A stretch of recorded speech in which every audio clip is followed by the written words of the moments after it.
Saya sudah tahu hasil tes DNA dari Habib-Habib ini 180 orang di Yaman sudah tes DNA dan hasilnya haplogrupnya G. Sedangkan keturunan Nabi Muhammad semuanya di Arab Saudi, di Yordan, di Maroko haplogrupnya J1. Kalau ada orang yang mengaku keturunan baginda Nabi besar Muhammad hari ini dari jalur laki-laki semua sampai baginda Nabi sampai Sayyidina Husain, maka haplogrupnya harus J1. Sedangkan keluarga Habib Rizik, keluarga Habib Bahar, keluarga Habib Taufik Segaf, keluarga Habib Lutfi bin Yahya semuanya sudah tes DNA dan bukan keturunan baginda Nabi besar Muhammad sallallahu alaihi wasallam. Yang dia katakan tentang 180 orang Ba'alawi sudah tes DNA itu keliru besar. Informasi Ba'alawi sudah tes DNA itu berdasarkan project group di Family Tree DNA yang diurus oleh 3 orang administrator, dan memang jumlah membernya itu sekitar 183 orang. Dari 100 member itu hanya 130 orang saja yang ditampilkan di dalam bagan berikut ini, dan haplogrupnya beragam, ada yang di E, ada yang di G, ada yang di R, ada pula yang C. Itu pun yang dari Yaman cuma 9 orang, dan dari 130 orang yang ditampilkan Ba'alawinya tuh nggak sampai 10 orang. Bahkan yang sudah saya verifikasi sebagai Ba'alawi beneran itu tak kurang dari 5 orang. Jadi kalau dia mengklaim semua Ba'alawi di Yaman haplogrupnya di G semua, itu tentu saja kedustaan. Lo katanya takut tes DNA, takut rungkat lo ya? Bukannya takut, cuman emang ada di dunia ini orang yang tes DNA terus diakuin keturunan Rasulullah. Loh, emangnya nggak ada? Yang kedua ya, ada nggak satu aja lembaga nakobah internasional atau pencatat nasab internasional yang melakukan isbat nasab lewat tes DNA jarak jauh? Emangnya nggak ada juga? Terakhir ya, ada nggak satu aja lembaga fatwa yang menghalalkan isbat nasab melalui tes DNA jarak jauh di dunia ini? Oh iya, nggak ada, nggak ada. Bahkan seluruh ulama ahli fatwa di dunia sepakat mengharamkan menetapkan nasab seseorang menggunakan tes DNA. Sepakat nih. Jadi orang-orang sebagian yang tidak terpelajar kemudian percaya bahwa tes DNA bisa menvalidasi nasab orang, itu hanya karena kebohongan yang berulang-ulang yang disampaikan oleh media sosial. Katanya Said di Nusantara semuanya udah tes DNA dan hasilnya J1, Gus. Jangankan J1, Mas Eding, Z1 pun akan kita terima, C1 pun akan kita terima selagi benar-benar dikonfirmasi oleh para ulama dan orang-orang yang pakar di bidangnya. Kalau dikatakan Timur Tengah contohnya memvalidasi nasab orang harus menggunakan tes DNA, maksudnya Timur Tengah yang mana? Orangnya siapa? Dan apakah ada konsensus ilmuwan yang mengatakan bahwa orang ini nasabnya sambung kepada Nabi dengan hasil tes DNA? Dari mana sampelnya dong? Dari kerajaan Jordan, Gus. Jadi ini keturunan Rasulullah apa keturunan Raja Jordan, Ding? Wah, gue kayaknya kemakan fitnah YouTuber nih, Sa. Nah, kan YouTuber-YouTuber yang lu tonton itu pada ngaku keturunan Rasulullah SAW yang asli. Lu mintain aja tes DNA mereka. Ada nggak satu aja lembaga nasab internasional yang ngakuin tes DNA jarak jauh yang mereka lakukan? Wah, malu gue, Sa. Mending kita jalin ukhuwah aja deh. Yang penting Saling mencintai karena Allah. Saya kira ini selesai. Yang anti Arab dan pluralisme agama saya kira selesai. Kira-kira sejak 2 tahun lalu ada narasi-narasi anti Ba'alawi, anti Habaib. Loh, ini kok anti Habaib gimana ini? Kok anti Ba'alawi? Wong Wali Songo di dalam catatan sejarah Ba'alawi. Mau dikemanakan Wali Songonya? Yang menyebarkan Islam ke negeri kita.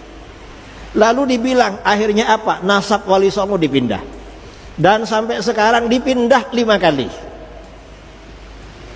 Mulai dari Al-Kazimi, Musa Al-Kazim, kemudian Al-Jilani, kemudian ada yang dipindah ke Al-Idrisi, entah dipindah kemana. Mungkin ya Wali Songonya bingung. Loh, saya ini kemana kok dipindah-pindah? Ya bingung saudara, dipindah-pindah. Mengapa? Karena Ba'alawi dibatalkan. Loh, gak bisa seperti itu. Membatalkan nasab Ba'alawi gak bisa. Mengapa? Nasab Ba'alawi ini kesohihannya ijma ulama. Gak ada yang mempersoalkan dari dulu. Ulama ini ijma. Akhirnya apa? Mereka cari-cari alasan. Minta kitab sezaman. Loh, memangnya harus ada kitab sezaman?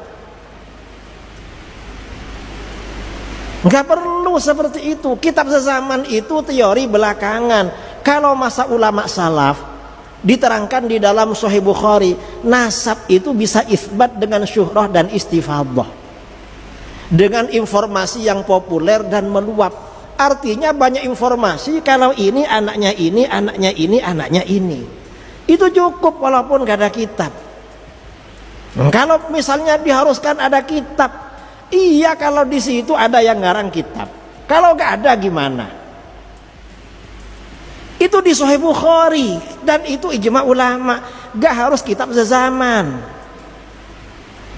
Ini kok dipersoalkan, membahas nasab tapi gak ngerti teori nasab.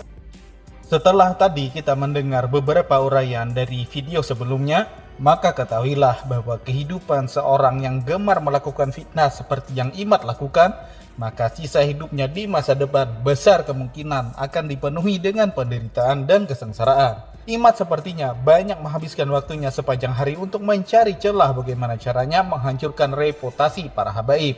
Itu seakan-akan sudah menjadi hobinya hari ini. Setiap kata yang keluar dari mulutnya nampak seperti racun yang siap merusak hubungan antar sesama muslim di Indonesia.